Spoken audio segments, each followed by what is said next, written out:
정부 들어 첫 부동산 대책이 나왔습니다. 최근 가열된 일부 지역에 대해 맞춤형 선별 규제를 내놨는데요. 아파트 구입을 위해 대출을 받기도 지금보다 더 힘들어질 것으로 보입니다. 구체적으로 어떻게 바뀌는지 전문가 세 분 모시고 말씀 나눠보도록 하겠습니다. 장윤선 오마이뉴스 기자 계속 자리 지켜주고 계시고요. 죄송합니다. 전문가라고 소개해서요. 전문가가 아니에요. 예, 그런 것 같아요. 예. 반전문가. 네? 아, 그냥 기자라고. 조금 알잖아요. 뭐 조금. 예, 알겠습니다. 두성교 한국건설산업연구원 선임연구위원 자리하셨습니다. 네.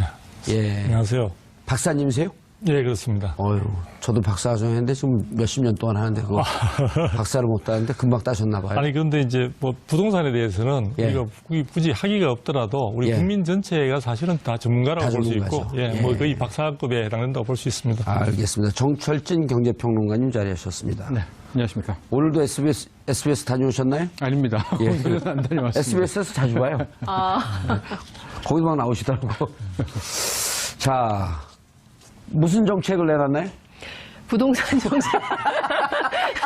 부동산 정책을 내놨는데요. 예. 그러니까 11.3 정책, 그러니까 박근혜 정부에서 끊임없이 주도했던 것이 이제 빚내서 집 사라라는 정책이었는데 그것 때문에 상당히 많은 지역이 특히 이제 서울과 수도권 중심으로 해서 투기 과열 지구가 굉장히 많아졌는데요. 이것에 대해서 이제 새로운 정부가 들어서면서 본격적으로 좀 규제를 해보겠다는 입장을 예. 밝힌 겁니다. 그래서 LTV, DTI 규제도 10%씩 하고요. 그리고 예. 서울 같은 경우에는 그 분양권 전매가 전면 금지가 되는 겁니다. 자, 그 내용을 그 평론가님 말씀 듣기 전에 시청자 여러분들께서도 샵 5400으로 다양한 의견 보내주시기 바라겠습니다. 페이스북 라이브로도 시청하실 수 있습니다. 평론가님, 네. 내용을 좀 이렇게 장윤선 기자가 일단 예, 좀 정리를 해드리겠습니다. 마중물 정리를 해줬으니. 기존에 청약 조정 대상 지구라는 게 있었습니다. 예. 청약 조정 대상 지역. 그러니까 이 지역 같은 경우에는 분양권 전매를 조금 까다롭게 하겠다는 그 지역이 있었는데 그게 이제 37개 지역이거든요. 청약 조정 대상 지구, 예. 조정 대상 지구, 뭐 조정 지구 이렇게 간략하게 예. 부르기도 하는데요. 이를테면 네, 이를테면 그러니까 부동산 열기가 좀 뜰 것 같은 지역인 거죠? 이미 떴던 지역이죠. 아, 이미 떴던 그러니까 지역. 기존의 제안은 뭐였냐면은 강남 4구 당연히 포함이 되는데 예. 강남 4구 같은 경우에는 내가 분양 1등 당첨이 됐습니다. 그런데 중간에 전매가 안 돼요. 입주할 때까지 등기부등본에 내 이름 올리고선 팔아야 되는 거죠. 그땐 전매가 아니라 이제 매매가 되는 거니까 예. 그때까지 기다려라는 것이고 실은 서울이 다 청약 조정 대상 지구였었는데 서울 같은 경우는 1년 6개월로 일단은 분양권 전매 제한을 잘라놨었거든요. 이게 과구 버전입니다. 그랬는데 이제 요번에 새롭게 청약 조정 대상 지구를 추가를 했고 그 강도도 강화했다. 이렇게 생각하시면 되는데요. 예. 일단 추가된 지역 세 군데 보면은 부산, 진구, 기장구. 워낙 지금 부산 열풍이 뜨거웠기 때문에 예. 이 두 지역을 넣고 예. 경기도에서는 광명이 새롭게 이제 포함이 됐었습니다. 근데 이 뭐 세 지역은 그동안에 누가 봐도 상승률이 뭐 워낙 거셌거든요. 아하. 그래서 이제 40개 지역이 됐다. 이렇게 정리가 되는데 그런데 핵심은 이제는 그 청약 조정 대상 지구의 기존의 규제보다 강도 높게 하겠다라고 해서 이제 앞으로 이 40개 지역 아닙니까? 예. 모조리 다 분양권 당첨받았다. 입주 때까지 못 판다. 그리고 이제 당첨받고 집단대출, 잔금대출에 대해서 LTV, DTA를 이 지역은 10%씩 깐다. 여기서 깐다라는 것은 더 강하게 하겠다는 거예요. 네. 낮춘다는 거죠. 낮춘다는 거죠. 뭐 기존의 표현은 비방송용입니다. 비방송용입니까? 우리는 해도 되는데 하시면 안 됩니다. 예, LTV가 뭐 70%였던 거를 60%로 10%를 줄인다. 그러니까 규제가 강화된다는 것이죠. 예. 그리고 해당 지역은 앞으로 상시 투기 단속을 나가겠다. 그래서 오늘 참 공교롭게도 여러 부동산 좀 전화 돌려봤더니 예. 전혀 뜬금없는 뭐 강북에 있는 지역도 일거 단속이 나가가지고 지금 다 문 닫고 있다. 또 이렇게 전원이 나오고 있어서. 그래요? 일대 오늘 뭐 그런 전원이 제 옛 정보원들로부터 들어오고 있어가지고 예. 일단 큰 틀에서는 이 정도로 정리가 될 수가 있는데 총평을 좀 드리자면은 고심이 좀 했던 것 같아요. 그러니까 왜냐하면 실은 이렇게 규제 대책 아니더라도 오는 8월에 가계부채 대책이 있고 당장 올 하반기부터는 이제 미국의 금리 인상과 공급 과잉이라는 아주 정말 태생적인 악재가 있거든요. 그렇기 때문에 여기서부터 쪼여가지고 과일이라 하면 뭐죠? 이제 앞으로 2018년, 19년 초까지 뭐 분양 물량 쏟아져 나오나요? 오피스 입주 물량입니다. 입주 물량. 입주 분양이 아니라 아예 들어가는 입주 물량이 오피스를 포함해서 한 83만 가구가 등장을 하거든요. 1년 반 동안. 그러니까 그 수치를 어떻게 다 아세요? 그 연구하나요? 그렇죠. 오. 공부하고 외우고 있죠. 이 정도 기본 수치니까. 예. 아, 저도 외워두려고. 예. 그래서 아마도 당국에서는 이 첫 번째 부동산 대책이지만 예. 강도는 중강도라는 표현. 중강도. 네. 박사님 보시기에는요? 예. 중강도인가요? 지금 대책은 중강도, 저는 뭐 중약 정도로 생각을 하고 두 있습니다. 분이 견해가 틀린데 그럼 한번 논쟁을 붙어보셔야 될 것 같은데. 뭐 입장은 보는 시각의 팩트 부분은 정확하게 예. 말씀을 해주셨고요. 제가 볼 때는 이제 이 대책 부분에 대해서 어느 정도 예상했던 범위를 크게 벗어나질 못했습니다. 충분히 이제 뭐 각종 전문가들이나 이런 분들이 어느 정도 예상했던 선이고요. 그 다음에 이제 그 이번에 대책 발표를 하면서 어느 정도 언급이 되어 왔었는데 결국은 박근혜 정부의 11.3 대책을 어느 정도 보완하는 어떤 성격이다라는 이야기를 스스로가 언급을 하고 있습니다. 예. 사실 박근혜 정부가 아까 말씀하신 대로 기자님 말씀하신 대로 상당히 그 주택 시장을 부양하는 쪽으로 정책을 써왔고 예. 그런 부분들에 있어서 이제 부작용이 사실은 2016년도에 좀 인식이 되기 시작하면서 8월 25일 날 8.25 대책이라고 해서 그렇죠. 가계부채 관리 방안을 내놓았죠. 그래서 그렇게 했는데도 불구하고 시장 상황이 녹록치 않으니까 사실 11월 3일 날 이제 11.3 이제 대책이라고 해서 청약 그 자체를 갖다 굉장히 자격이라든지 이런 부분들을 갖다가 규제하는 내용으로 해서 청약 조정 아까 대상 지역도 이제 그 지정을 하고 예. 그렇게 했습니다. 그래서 지금 그런 어떤 규제, 박근혜 정부가 말미에 사실은 규제로 어떤 입장을 갖다 턴하면서 그런 부분이 이제 사실은 오래 갔으면 괜찮은데, 그 효과를 뭐 분석하기 나름에 따라 좀 차이가 있겠지만, 원래 1월 말 정도를 지나면서 약발이 떨어졌다. 약발이 다 떨어졌다는 그런 이제 평가들이 나오고, 예. 실제 이제 그런 부분들이 가격 상승이라는 부분으로 나타났습니다. 근데 다만 제가 생각할 때는 조금 아까 제가 중약이라고 했던 이유는 뭐냐면요. 그 대책 자체를 분석하기 위한 기본적인 시장 상황에 대한 시각이 저하고 정부 쪽하고는 조금 차이가 있는 것 같아요. 이를테면요? 네, 이를테면은 지금 정부는 이 부분이 이제 사실은 그 부동산 시장이 굉장히 달아올라서 가계부채를 증가시키고 가계부채의 위험성, 부실 가능성을 갖다가 막 크게 강화시키고 있기 때문에 대책을 내놓아야 된다는 입장인데요. 저는 왜 그렇게 됐을까의 원인 부분에 대해서 좀 더 고민할 필요가 있다. 원인? 네, 원인 부분. 이제 그러니까 정부 입장에서는 나타난 현상에 집중을 그렇죠. 하고 있는데 네네. 박사님 같은 경우는 원인을 한번 좀 예, 들여다봐야 근본적인 원인을 한번 들여다봐야 된다. 그래서 촉발됐다고 이야기하는 지역이 지금 우리가 강남 4구라고 이야기하는 지역이고요. 그 지역의 이제 재건축과 관련된 부분에 있어서 가격, 일반 분양가 가격이 너무 오른다든지 하는 그런 현상들을 가지고 지금 문제 제기를 이제 하기 시작했던 거거든요. 강남 4구면 강남, 서초, 송파, 강동 그렇게 그렇죠. 되나요? 네네. 오. 그런 식으로 이제 우리가 일반적으로 평을 하고 있습니다. 예. 그런데 제가 생각하는 이제 정부는 그런 식으로 생각을 하는데 저는 강남 지역의 재건축이 문제가 아니라 서울이라는 지역을 한정해서 본다면은 서울 지역에 살고 싶어 하는 사람은 대단히 많고 또 들어오고자 하는 사람마저도 많은데 사실은 공급이 부족합니다. 지금은 아까 이제 말씀하신 대로 아니 입주 대기 물량도 어마어마한 물량이 지금 기다리고 한 2년간에 있어서 80만 호가 넘는 물량이 기다리고 있는데 무슨 소리냐라는 이야기를 하실 수가 있는데 서울 지역이라는 곳을 한정해서만 딱 본다면은 사실은 원하는 수요보다 공급이 상당히 부족한데요. 예를 들면은 수치로 조금 말씀을 드리면은 지금 사실 그 수치라는 게 정확하게 이제 이야기는 뭐 조금 상황에 따라 좀 차이가 있을 수 있는데요.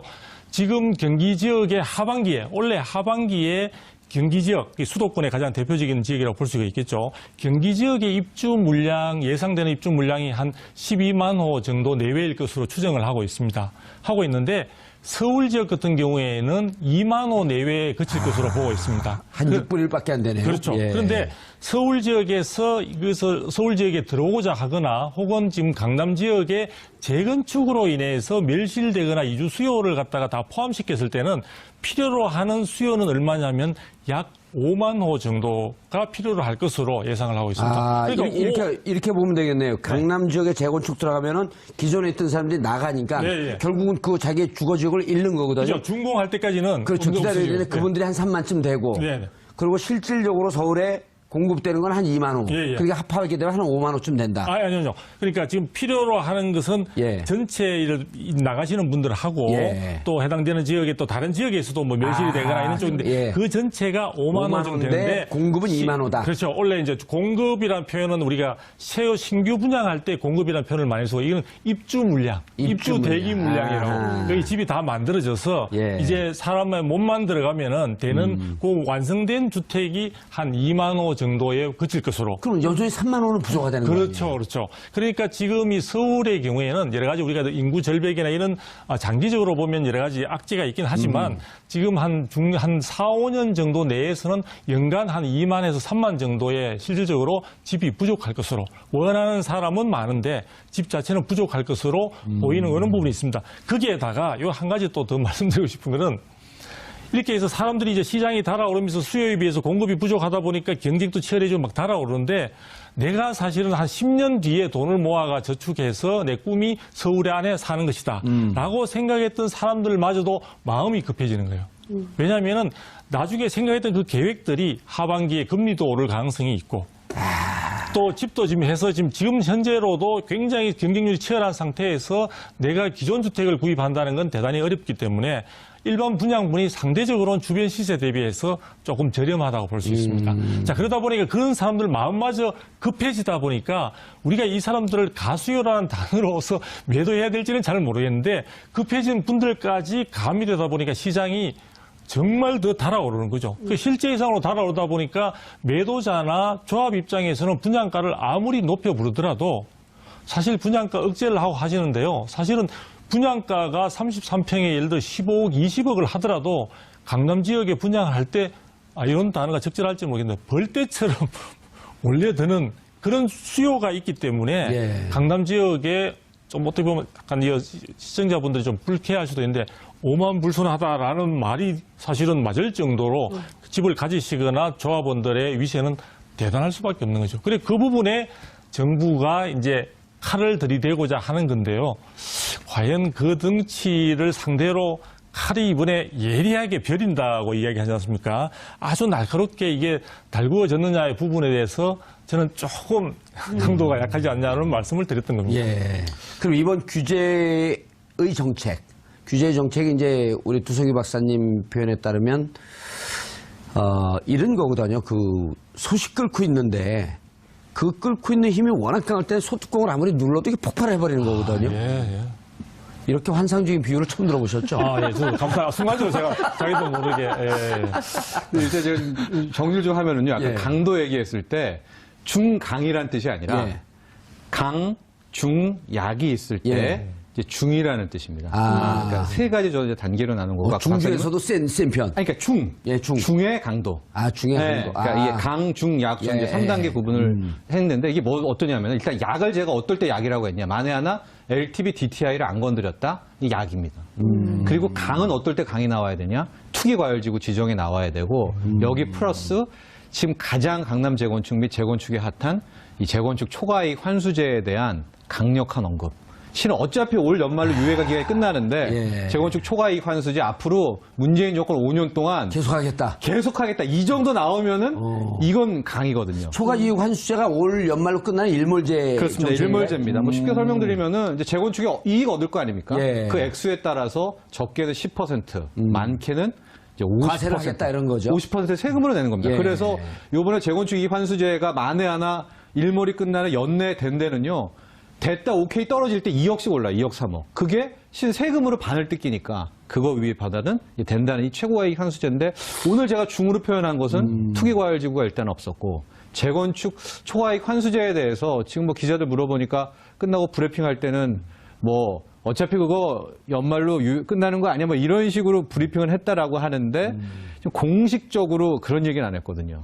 문재인 5년 동안에 문재인 정권 5년 동안에 절대 안 바꾼다. 뭐 이런 얘기는 안 했기 때문에 이제 저는 이제 중이라고도 이제 표현을 했다 이렇게 말씀드리고 싶습니다. 그런데 이제 지금 우리 정평론가님 말씀 들어도 이해가 되는데 두 분 말씀이 오늘 아주 귀에 쏙쏙 들어와요.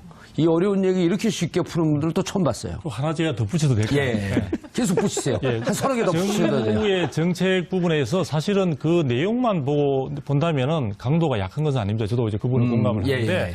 저는 시장에 그게 과연 아무리 칼이 날카롭고 하더라도 그게 먹혀야 의미가 있는 것 아니겠습니까? 예. 그런데 시중에 정부가 사실은 걱정하고 있는 하나의 큰 세력 내지는 힘이 있습니다. 그게 뭐냐면 바로 시중의 단기 유동성입니다. 그러니까 정부가 규제하려고 하는 것은 사실 청약 시장을 중심으로 해서 신규 시장에 새롭게 들어오고자 하는 수요자들에게 상당히 벽을 높이 쌓아가지고 그 걸러가지고 들어올 수 있는 사람만 들어오도록 그렇게 이제 하나 벽을 쌓는다고 보면 진입장벽이라고 할 수 있는데요. 그런데 그럼에도 불구하고 우리는 DTI, LTV 상관없어. 나는 돈밖에 없어라는 그 풍부한 자금이 사실 시중에 어슬렁거리면서 사실은 지금 우리가 국내 경기 회복이 확연하게 들어오는 것은 아니기 때문에 충분히 주식시장이나 이런 쪽으로 가기가 부담스러운, 또 주식시장은 현재 우리 국내에서도 지금 상당히 빠르게 어떤 그 경기 회복에 대한 느낌을 갖다 보니까 지금 고점을 지금 찍고 있는 그런 상황이다 보니까요.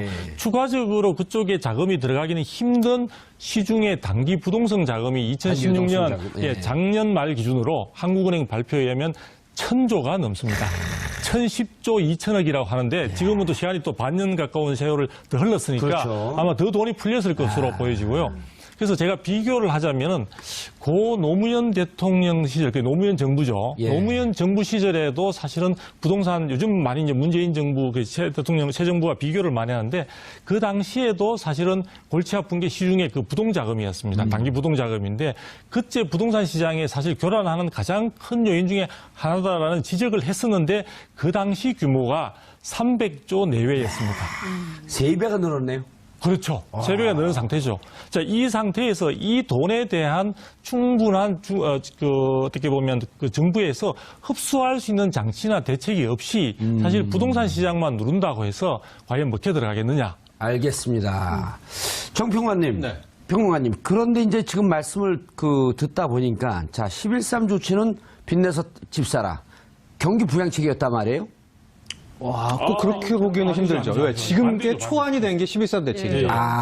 규제였었나요? 이제 앞으로 돈 빌리면 이자만 못 내고 원리금 다 갚아야 된다 이렇게 바뀐 거죠. 11.3 대책. 8.15 조치가 그러면 가계부채 관리 방안. 가계부채 네, 관리 방안. 가계부채 그러니까 계속 근절서. 누르는 쪽이었잖아요. 네, 그렇죠. 이제 그 막판에 정책을 들어서. 지금 계승을 한 건데. 그렇죠. 자, 이제 문제는 그때는 이제 가계부채가 폭발적으로 지난 3분기 한 100조 정도 늘었다는 거예요. 네.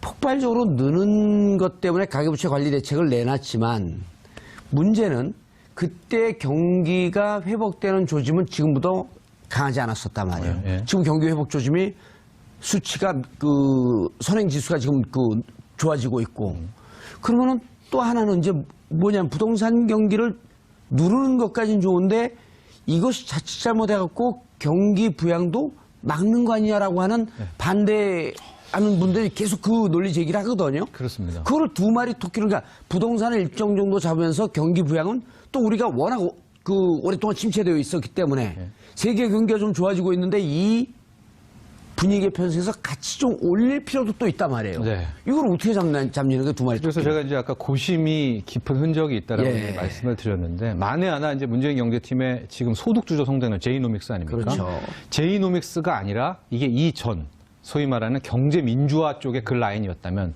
우리가 속된 말로 얘기하는 급진 좌파 쪽에 그런 버전을 갖고 갔다면은 실은 부동산에 대해서 이렇게 신경을 좀 안 써도 됩니다. 그런데 제이노믹스의 소득주도 성장론은 기본적으로 가계 소득이 늘어서 소득이 소비를 해서 내수가 살려서 앞으로 한국 경제는 수출 기업은 다 하니까 내수로 펌핑을 시키겠다라는 이제 그런 거 아니겠습니까? 예. 그렇기 때문에 만에 하나 방금 얘기하신 것처럼 자칫 세게 나갔을 때 부동산을 급냉시키게 된다면 이게 이제 내수가 죽게 되는 아주 필연적인 또 하나의 결과가 나오는 거거든요. 예. 그러니까 문재인 경제팀이 이게 저는 굉장히 신경 쓰였을 것이다. 원래대로 밀어붙였으면 이게 노무현 대통령, 노무현 정권 때는 그냥 세게 강경 모드로 갔죠. 그래도 계속 튀었잖아요. 예, 그렇지만 이제 그때는 미숙했고 일단은 예. 칼을 쓰는 것들이 하고 그때는 정말로 잠깐 그때 얘기를 하면은 양도세도 올리고 보유세도 올리면 딱 갇히면은요. 우리 뭐라 그러죠? 그 쥐도 예. 사면 초과에 네, 사면 초과에 딱 하면은 여기 갇힌 세력들이 어떻게 하겠습니까? 5년 뒤에 보자. 그러면서 튀어오르는. 그러니까 차라리 그때 당시에 보유세를 약간 낮추던가 양도세를 좀 낮춰가지고 내분을 시켰으면 쉽게 부동산을 잡았을 수 있으니까 그건 뭐 지나간 얘기긴 한데. 근데 이번에는 무슨 문제가 있냐면 그런 차원의 문제가 아니라 이게 내수주도 성장을 외쳐왔기 때문에 상대적으로 이 부동산을 마구 잡을 수도 없고. 예. 그러니까 오늘 제가 이제 또 약간 다른 커트였는데 11시부터 김상조 공정거래위원장의 얘기도 제가 잘 들어봤는데 재벌개혁의 재벌전도사 아닙니까? 예. 그럼에도 불구하고 재벌을 만나고 여기에 보면은 뭐 국민의 뭐 사회적 합의 뭐 이런 세 가지 또 원칙도 얘기하지 않았습니까? 사회적 성숙도. 이게 고용이 핵심이거든요. 근데 여기서 민간 기업과 트러블로 완전히 척져가지고 그럴 수도 없죠. 예. 왜냐하면 공공 부분의 고용 창출이 민간 부분의 고용 창출을 가는 게 제이노믹스의 완성입니다. 이렇게 돼야 소득주도 성장론이 빵 하고 진짜 시너지가 나가게 되는데 여기는 공정위가 막 그냥 재벌의 칼날이면 여기가 또 안에 어떻게 될지 모르지만은 삐딱선을 타버리면은 또 부담이 되는 거예요. 예.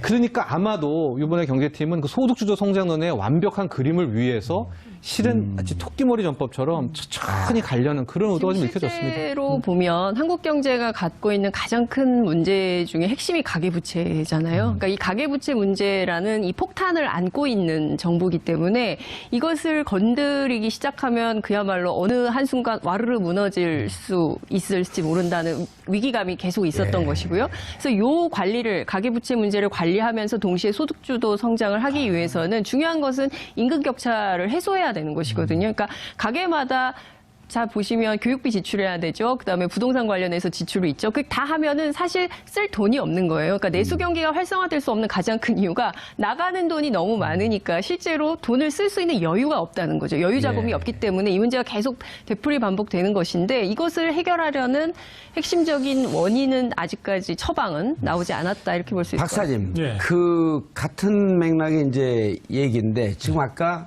부동자금이 그 1,010조, 예. 2천억 이게 이제 6개월 전이에요. 그렇죠. 6개월 전 2016년 1,010조 12월 말 예. 기준이니까요.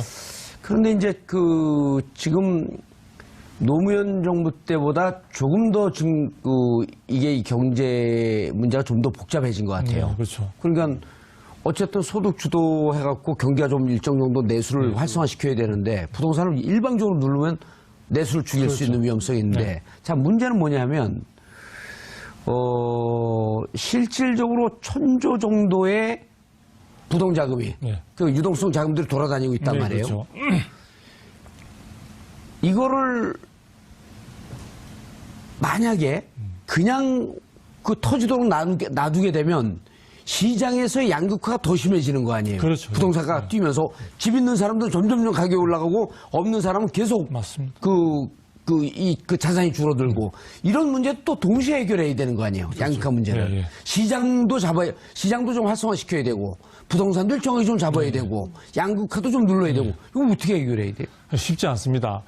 쉽지 않다는 게 지금 부동산 시장이 그 노무현 정부 때와 또 다른 차이점은 예. 아까 지금 말씀하신 대로 양극화가 정말 심하다는 겁니다. 서울만 벗어나게 되면요. 이번에 청약 조정 대상 지역으로 지정된 곳까지 포함해서 그 지역만 벗어나게 되면 부동산 시장은 지금 형편없는 상황입니다. 사실은 그러니까 지역적으로. 다 부동산에 또 죽어 있는데. 예, 다 죽어 있는 상황이고 서울만 이렇게 한정되어 있는데 자 이렇게 된 가장 근본적인 원인은 해결하려면은 아마 이제 경기가 이렇게 회복되면서 우리의 국민들의 뭐 소득이 GDP나 뭐 이런 쪽이 증가하면은 상당 부분 흡수할 수 있는 여지가 있을 겁니다. 이제 그 부분을 기다려야 되는데 그 부분이 쉽지 않고 그렇다면 아까 제가 말씀드린 대로 공급이 부족하다. 예. 공급을 늘리면 되는 겁니다. 근데 공급을 늘리기가 지금 대단히 어려운 게요.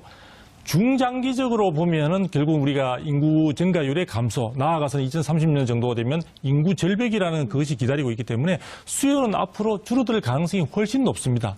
그런 가운데 무작정 공급을 할 수도 없고요. 그다음에 서울이라는 곳을 한정해서 본다면 이미 택지라는 것을 사실 확보하기가 어려운 상황입니다. 신규 택지라는 게 없죠. 그러다 보니까 사람들이 생각할 때 강남 지역은 재건축, 강북 지역은 재개발. 이것 외에는 내가 서울에 들어오려고 할 때 기존 주택을 사든지 아니면 신규 주택, 아주 깨끗하고 새로운 신주택을 갖다가 내가 하려면은 결국은 그러한 재건축이나 재개발이라는 우리가 전체 포괄해서 도시정비 사업이라고 하는데 그런 정도 외에는 이게 참 기대하기가 힘들다 이렇게 돼 있습니다. 그래서 그 부분에 그러면 서울에서 이런 수급과 관련해서 그러면 정부 차원에서 공급을 이야기할 수 있는 그런 부분이 없느냐? 말씀드린 대로 부동산 시장이 현재에도 다른 지역들은 그렇게 좋지 않은 데다가 중장기적으로 수요가 줄어들 것을 감안할 때 이 위험을 미리 감지하고 정부는 이미 대량의 택지 개발 사업은 중단하겠다고 선언한 바가 있습니다.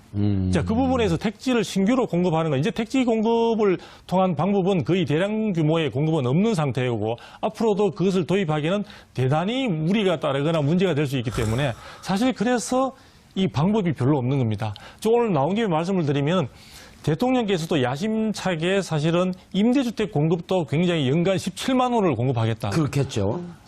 쉽지 않습니다.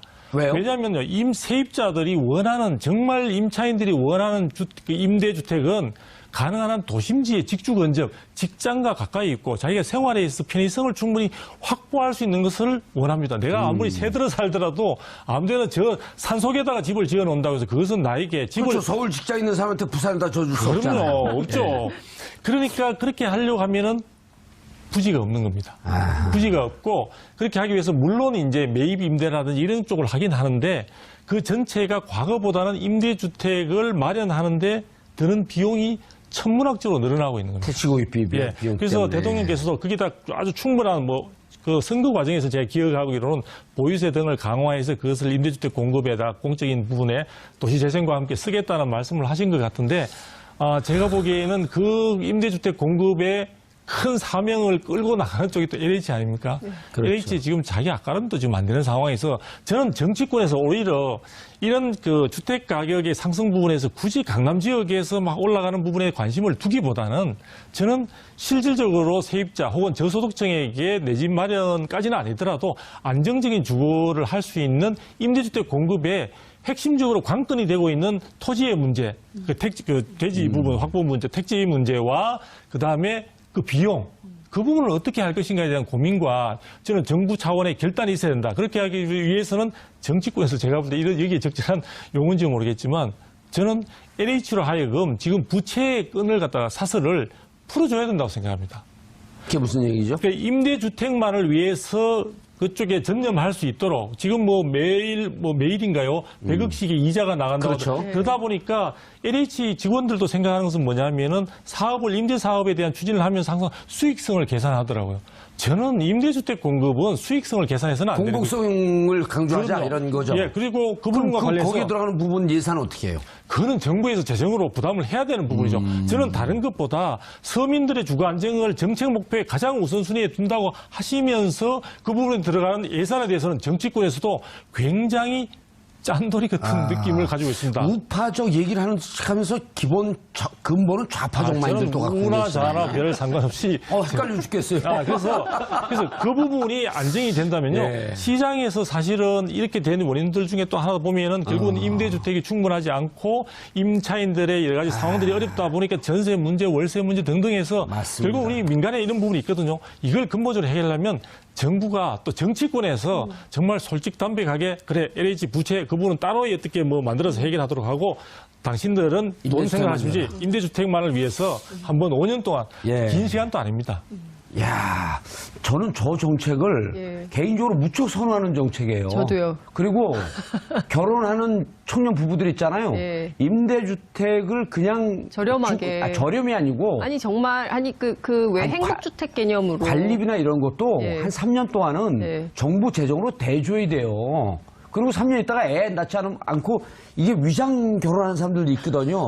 도덕적 해이. 네. 이런 많죠 그러는 사람들이. 그런 경우는 다시 가져오더라도 결혼해서 애 낳을 때까지는 거의 무상으로 임대주택을 줬다가 애 낳고 그러게 되면 애 양육비 대주면서 그때부터 너희들이 돈 벌었고 임대주택 비용 조금씩 내라. 그래야지 결혼하고 애 낳을 거 아닙니까? 그러니까 임차인 중에도 자격이 일단 찬성 반대 그 얘기. 그렇습니다.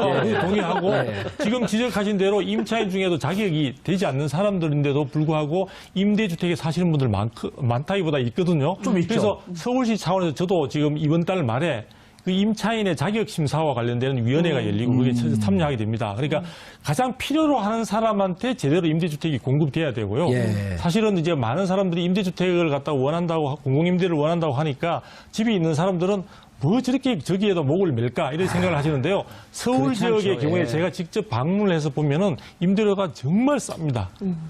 아주 쌉니다. 예. 그렇기 때문에 제가 볼 때는 임대주택 공급에 서울시가 지금 상당히 신경을 쓰고 있는데 정부 차원에서도 아까 말씀드린 뭔가 획기적인 개선안이 나와야지 그렇지 않고 자꾸 숫자상으로 17만 호 뭐 다 합쳐서 내가 이게 5년간 뭐 50만 호 뭐 100만 호 이야기는 생각보다 현실로 와닿지 않을 수가 있다. 서울과 서울 근교 수도권. 주로 수도권이라고 하는 지역. 근데 정평론가님, 그 박사님 말씀 듣다 보니까 몇 년 전에 그 허경영 씨가 얘기했던 거하고 정책은 좀 비슷해요. 저는 그런 좀 불편합니다. 그분하고 비교하는. 아니요, 저는 허경영 씨 정책을 조금 더 다듬으면 기본, 박사님을 좀 무시하는 게 아니고 조금 더 다듬으면 어찌 보면 그 복지적 마인드가 무척 깊게 들어가 있었거든요. 아파트를 죄송합니다. 제가 문재인 경제팀에 이번 부동산 정책에 좀 변을 좀 하자면은요. 예. 아마도 연말까지 좀 지켜보자 하고 또 지켜볼 명분이 있기 때문에 아마도 이런 강도 중에 정책을 먼저 내놓지 않았나. 왜냐하면 일단은 8월이 되면은 가계부채 종합대책이 나옵니다. 예. 거기에서 이 총부채 원리금 상환 비율이라는 DSR 카드를 또 꺼내들게 되거든요. 예. 그러니까 한 번에 허들이 더 남아 있습니다. 그 다음에 또 뭐가 있냐면은 이제 가을, 겨울로 가면은 미국 연방준비제도 이사회가 그렇죠. 정말로 금리 인상뿐만이 아니라 자산 축소라는 뭐 나중에 이 시간 있으면 또 이거 집중적으로 할 텐데 그 이슈가 있거든요. 이게 또 다른 시중 금리를 튀어오를 수 있는 변수가 됩니다. 한은도 그 기준금리를 올릴 수 있다라고 하는 시그널을 이미 줬잖아요. 그렇죠. 많은 이제 외환 유출이 나오면 가게 될 거 아닙니까? 그러니까 연말까지는 일단은 허들이 벌써 2개나 더 있고 내년으로 가게 될 경우에는 또 이제 공급의 문제들이 나와 있기 때문에 아마 문재인 경제팀 입장에서 일단 첫 번째 규제 대책은 이 정도의 작은 허들로 한번은 뛰어넘어 보자. 근데 일단 잽을 날리고 시장 상황을 좀 보겠다 이런 의미도 좀 있나요? 그렇죠. 근데 역설적으로 만에 하나 이 새 허들을 다 뛰어넘었다라면은요. 이건 또 무슨 얘기가 되냐면은 전 세계 경제가 뭐 버블 국면으로 간다는 얘기도 되겠지만은 굉장히 화랑으로 돌아갔다는 얘기 뜻도 되거든요. 즉 미국이 연준의 자산을 축소하고 금리를 올리고 이럼에도 불구하고 자산 가격이 폭락하지 않는다는 것은 뭔가 다른 트리거가 또 왔다라는 거 아니겠습니까? 그러니까 일단은 연말까지 가고 내년 초까지는 한번 보겠다라는 이런 상황을 좀 보면서. 네, 그런 긴 호흡으로 아마 첫 번째 카드를 꺼내지 않았나. 박사님 판단은 이제 이게 시장에 그 크게 영향을 줄지 안 줄지 어쨌든 뭐 중간 정도 혹은 조금 중간보다 약한 정도인데 의미는 있지만 전체적으로 부동산 정책은 큰 프레임에 좀 전환이 필요하다. 그렇죠. 임대주택 공급에 있어서 정부가 좀 적극적으로 발벗고 나서라. 그렇죠. 그러니까 이 부분에 대해서 사실은 이제 선거 과정에서 충분히 이야기가 되긴 했지만 그 부분을 사실은 5년이라는 기간 동안에 현실화시키는 과정은 아마 쉽지 않을 겁니다. 녹록지 않을 것으로 보여지고 그 부분을 보다 명쾌하게 같이 겸해서 그러니까 이번에 예를 들어 대책을 발표하더라도 규제만을 가지고 부동산 시장을 좌우하거나 가격을 억누를 수 있다는 것은 아까 제가 말한 부동자금도 있고 하기 때문에 상당히 적이 한 명이 아닙니다. 그러니까 상당히 사방에 있는 상황이기 뚫고 때문에 나갈 길을 좀 쉽지 않죠. 내주면서 눌러야 그렇죠. 된다. 그러면서 안쪽에 있는 나의 그 원군들이나 내 백성들은 충분히 안쪽에 성 안에서도 그러니까 성 군사들은 밖에서 싸우더라도 성 안에서 이 부분에 대해서 어떤 안심을 하면서 거주할 수 있는 그런 어떤 제도 그게 결국은 저는 임대주택의 충실한 공급이고 그러니까 그분의 그거는 신뢰성을 줄 수 있는 게 필요하죠.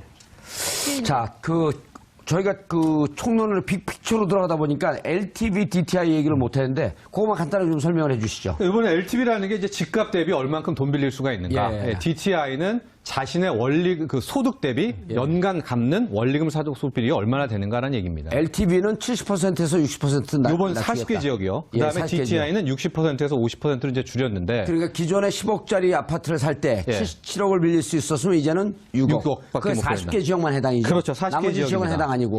나머지 그렇습니다. 지역은 기존에 70%를 계속하고. 그러나 그것도 역시 7월 말에 유예 기간이 끝나니까 나머지 지역은 과연 이거를 원래 박근혜 정부 때였던 50%로 둘 다 회귀하는지 안 해야 되는지 봐야 되겠지만 제가 봤을 때는 딱 요 지역만 요걸로 아마 LTV, DTI는 어느 정도 일단은 협의가 된 것이 아니냐. 잘 이해를 못 하겠어요. 그러니까 자기가 월 1,000만 원 1억 번다라고 했을 때 매년 내가 원리금으로 내는 그 이자 총액이 얼마냐라는 건데요. 요번에 이제 이걸 50%로 묶었으니까 그렇다면 자기가 5천만 원까지만 낼 수가 있게 되는 건데 이 DTI는 상당히 변수가 있는 게 만기, 이제 갚는 기간을 20년, 30년으로 늘려보면은 요건 우리가 직접 계산할 필요 없죠. 은행 가면 다 알아서 계산해 DTI를 주죠. 뚝 떨어뜨릴 수가 있어서 예. 적극적으로는 이 LTV가 더 이제 강하게 딱 떨어지게 되는 대출 규제라고 할 수가 있죠. 알겠습니다. 저도 집을 한번 사볼까 하니까 이게 궁금하더라고요. 박사님, 네. 임대주택 쪽으로 정책이 끝났네요. 근데 다음 시간 또 해야겠네. 아, 그렇습니까? 예. 아, 근데 한번 다음에 기회가 되면은 예. 다시 한번 조금 불러주시죠. 한 번이면 되나? 한 두 번 해야 되나? 경우에 따라서는 제가 볼 때는 예. 요 자주 해야 대책 될것 이후에 같은데? 한국은행에서 또 변화가 있다든지 하면은 새로운 어떤 시장 상황이 또 변모할 수 있고 하반기에는 아무래도 아까 입주 물량들이 들어가면서 새로운 변화가 있을 것으로 보여집니다. 알겠습니다. 너무 재밌었어요. 감사합니다. 예. 그리고 앞으로 수시로 네. 왜냐면 부동산 정책은 관심 많습니다. 워낙 거셌거든요. 아하. 그래서 이제 40개 지역이 됐다. 이렇게 정리가 되는데 그런데 핵심은 이제는 그 청약 조정 대상 지구에 기존의 규제보다 강도 높게 하겠다라고 해서 이제 앞으로 이 40개 지역 아닙니까? 예. 모조리 다 분양권 당첨받았다. 입주 때까지 못 판다. 그리고 이제 당첨받고 집단대출, 잔금대출에 대해서 LTV, DTA를 이 지역은 10%씩 깐다. 여기서 깐다라는 것은 더 강하게 하겠다는 거예요. 네. 낮춘다는 거죠. 낮춘다는 거예요. 뭐 깐다는 기존에 표현은 비방송용입니다. 비방송용입니까? 우리는 해도 되는데 하시면 안 됩니다. 예, LTV가 뭐 70%였던 거를 60%로 10%를 줄인다. 그러니까 규제가 강화된다는 것이죠. 예. 그리고 해당 지역은 앞으로 상시 투기 단속을 나가겠다. 그래서 오늘 참 공교롭게도 여러 부동산 좀 전화 돌려봤더니 예. 전혀 뜬금없는 뭐 강북에 있는 지역도 일거 단속에 나가가지고 지금 다 문 닫고 있다. 또 이렇게 전원이 나오고 있어서. 그래요? 일대 오늘 뭐 그런 전원이 제 옛 정보원들로부터 들어오고 있어가지고 예. 일단 큰 틀에서는 이 정도로 정리가 될 수가 있는데 총평을 좀 드리자면은 고심이 좀 했던 것 같아요. 그러니까 왜냐하면 실은 이렇게 규제 대책 아니더라도 오는 8월에 가계부채 대책이 있고 당장 올 하반기부터는 이제 미국의 금리 인상과 공급 과잉이라는 아주 정말 태생적인 악재가 있거든요. 그렇기 때문에 여기서부터 쪼여가지고 과일이라 하면 뭐죠? 이제 앞으로 2018년, 19년 초까지 뭐 분양 물량 쏟아져 나오나요? 오피스 입주 물량입니다. 입주 물량. 입주 분양이 아니라 아예 들어가는 입주 물량이 오피스를 포함해서 한 83만 가구가 등장을 하거든요. 1년 반 동안. 그러니까 그 수치를 어떻게 다 아세요? 그 연구하나요? 그렇죠. 공부하고 외우고 있죠. 이 정도 기본 수치니까. 예. 저도 외워두려고요. 예. 그래서 아마도 당국에서는 이 첫 번째 부동산 대책이지만 예. 강도는 중강도라는 표현. 중강도. 네. 박사님 보시기에는요? 예. 중강도인가요? 지금 대책은 중강도, 저는 뭐 중약 정도로 생각을 하고 두 있습니다. 분이 견해가 틀린데 그럼 한번 논쟁을 붙어보셔야 될 것 같은데. 뭐 입장은 보는 시각의 팩트 부분은 정확하게 말씀을 해주셨고요. 제가 볼 때는 이제 이 대책 부분에 대해서 어느 정도 예상했던 범위를 크게 벗어나질 못했습니다. 충분히 이제 뭐 각종 전문가들이나 이런 분들이 어느 정도 예상했던 선이고요. 그 다음에 이제 그 이번에 대책 발표를 하면서 어느 정도 언급이 되어 왔었는데 결국은 박근혜 정부의 11.3 대책을 어느 정도 보완하는 어떤 성격이다라는 이야기를 스스로 언급을 하고 있습니다. 예. 사실 박근혜 정부가 아까 말씀하신 대로 기자님 말씀하신 대로 상당히 그 주택 시장을 부양하는 쪽으로 정책을 써왔고 예. 그런 부분들에 있어서 이제 부작용이 사실은 2016년도에 좀 인식이 되기 시작하면서 8월 25일 날 8.25 대책이라고 해서 그렇죠. 가계부채 관리 방안을 내놓았죠.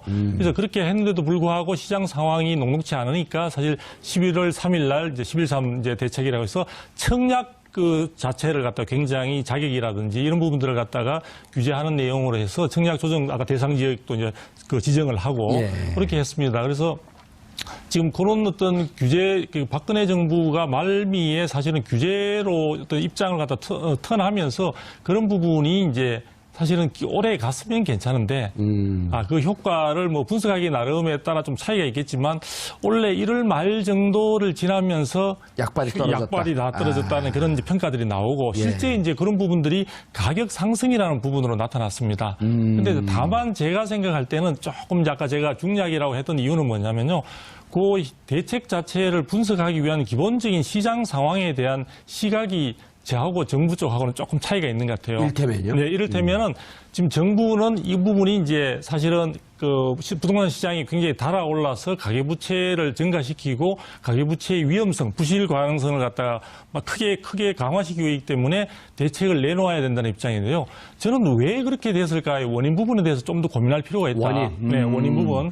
이제 그러니까 우리 정부 입장에서는 나타난 현상에 집중을 그렇죠. 하고 있는데 네네. 박사님 같은 경우는 원인을 한번 좀 예, 들여다봐야 근본적인 원인을 한번 들여다봐야 된다. 그래서 촉발됐다고 이야기하는 지역이 지금 우리가 강남 4구라고 이야기하는 지역이고요. 그 지역에 이제 재건축과 관련된 부분에 있어서 가격, 일반 분양가 가격이 너무 오른다든지 하는 그런 현상들을 가지고 지금 문제 제기를 이제 하기 시작했던 거거든요. 강남 4구면 강남, 서초, 송파, 강동 그렇게 그렇죠. 되나요? 네네. 오. 그런 식으로 이제 우리가 일반적으로 평을 하고 있습니다. 예. 그런데 제가 생각하는 이제 정부는 그런 식으로 생각을 하는데 저는 강남 지역의 재건축이 문제가 아니라 서울이라는 지역을 한정해서 본다면은 서울 지역에 살고 싶어 하는 사람은 대단히 많고 또 들어오고자 하는 사람마저도 많은데 사실은 공급이 부족합니다.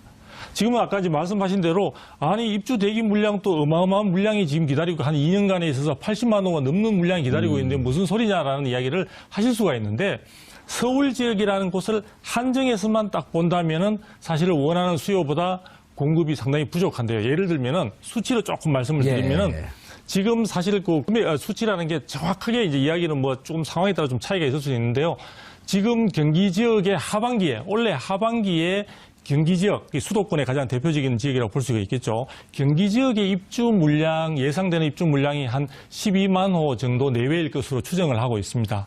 하고 있는데 서울 지역 같은 경우에는 2만 호 내외에 그칠 것으로 보고 있습니다. 한 6분의 1밖에 안 되네요. 그렇죠. 예. 그런데 서울 지역에서 이것을 서울 지역에 들어오고자 하거나 혹은 지금 강남 지역의 재건축으로 인해서 멸실되거나 이주 수요를 갖다가 다 포함시켰을 때는 필요로 하는 수요는 얼마냐면 약 5만 호 정도가 필요로 할 것으로 예상을 하고 있습니다. 아, 그러니까 이렇게 보면 되겠네요. 강남 지역에 재건축 들어가면은 기존에 있던 사람들이 나가니까 네. 결국은 그 자기의 주거 지역을 잃는 거거든요. 그렇죠. 준공할 때까지는 그렇죠. 기다려야 없어지죠. 되는데 그분들이 한 3만쯤 되고 네. 그리고 실질적으로 서울에 공급되는 건 한 2만 호. 예. 그러니까 합하게 되면 한 5만 호쯤 된다. 아니요. 그러니까 지금 필요로 하는 것은 예. 전체 나가시는 분들하고 예. 또 해당되는 지역에 또 다른 지역에서도 뭐 멸실이 되거나 이런 쪽인데 예. 그 전체가 5만 호 정도 되는데 공급은 2만 호다. 그렇죠. 원래 이제 공급이라는 표현은 우리가 신규 분양할 때 공급이라는 표현을 많이 쓰고 이건 입주 물량, 입주 대기 물량이라고. 여기 집이 다 만들어져서 예. 이제 사람의 몸만 들어가면은 되는 그 완성된 주택이 한 2만 호 정도에 그칠 것으로. 그럼 재건축이 이익 얻을 거 아닙니까? 예. 그 액수에 따라서 적게는 10%, 많게는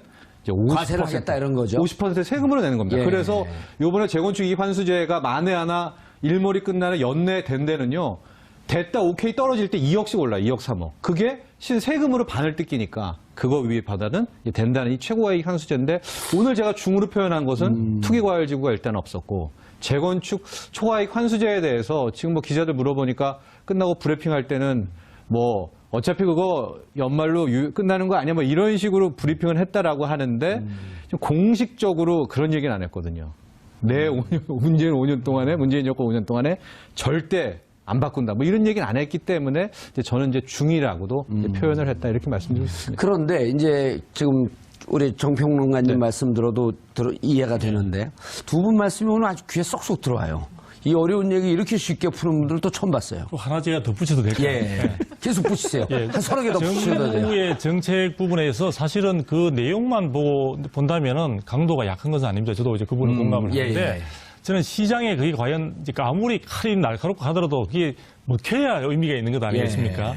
그런데 시중에 정부가 사실은 걱정하고 있는 하나의 큰 세력 내지는 힘이 있습니다. 그게 뭐냐면 바로 시중의 단기 유동성입니다. 그러니까 정부가 규제하려고 하는 것은 사실 청약 시장을 중심으로 해서 신규 시장에 새롭게 들어오고자 하는 수요자들에게 상당히 벽을 높이 쌓아가지고 그 걸러가지고 들어올 수 있는 사람만 들어오도록 그렇게 이제 하나의 벽을 쌓는다고 보면 진입장벽이라고 할 수 있는데요. 그런데 그럼에도 불구하고 우리는 DTI, LTV 상관없어. 나는 돈밖에 없어라는 그 풍부한 자금이 사실 시중에 어슬렁거리면서 사실은 지금 우리가 국내 경기 회복이 확연하게 들어오는 것은 아니기 때문에 충분히 주식시장이나 이런 쪽으로 가기가 부담스러운 또 주식시장은 현재 우리 국내에서도 지금 상당히 빠르게 어떤 그 경기 회복에 대한 느낌을 갖다 보니까 지금 고점을 지금 찍고 있는 그런 상황이다 보니까요.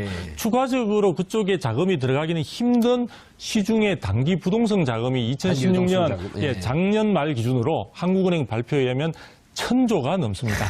1010조 2천억이라고 하는데 지금은 또 시간이 또 반년 가까운 세월을 더 흘렀으니까 그렇죠. 아마 더 돈이 풀렸을 것으로 보여지고요.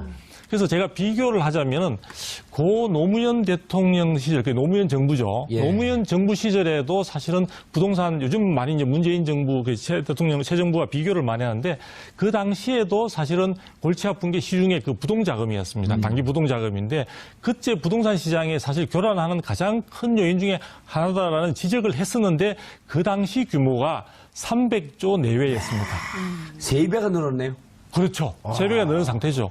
자, 이 상태에서 이 돈에 대한 충분한 어떻게 보면 그 정부에서 흡수할 수 있는 장치나 대책이 없이 사실 부동산 시장만 누른다고 해서 과연 먹혀 들어가겠느냐. 알겠습니다.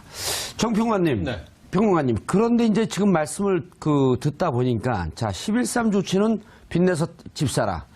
경기 부양책이 여전히 3만 원은 부족하다는 거예요. 그렇죠, 그렇죠. 그러니까 지금 이 서울의 경우에는 여러 가지 우리가 인구 절벽이나 이런 장기적으로 보면 여러 가지 악재가 있긴 하지만 지금 한 4, 5년 정도 내에서는 연간 한 2만에서 3만 정도의 실질적으로 집이 부족할 것으로 원하는 사람은 많은데 집 자체는 부족할 것으로 보이는 그런 부분이 있습니다. 거기에다가 요 한 가지 또 더 말씀드리고 싶은 거는 이렇게 해서 사람들이 이제 시장이 달아오르면서 수요에 비해서 공급이 부족하다 보니까 경쟁도 치열해지고 막 달아오르는데 내가 사실은 한 10년 뒤에 돈을 모아가 저축해서 내 꿈이 서울 안에 사는 것이다 라고 생각했던 사람들마저도 마음이 급해지는 거예요.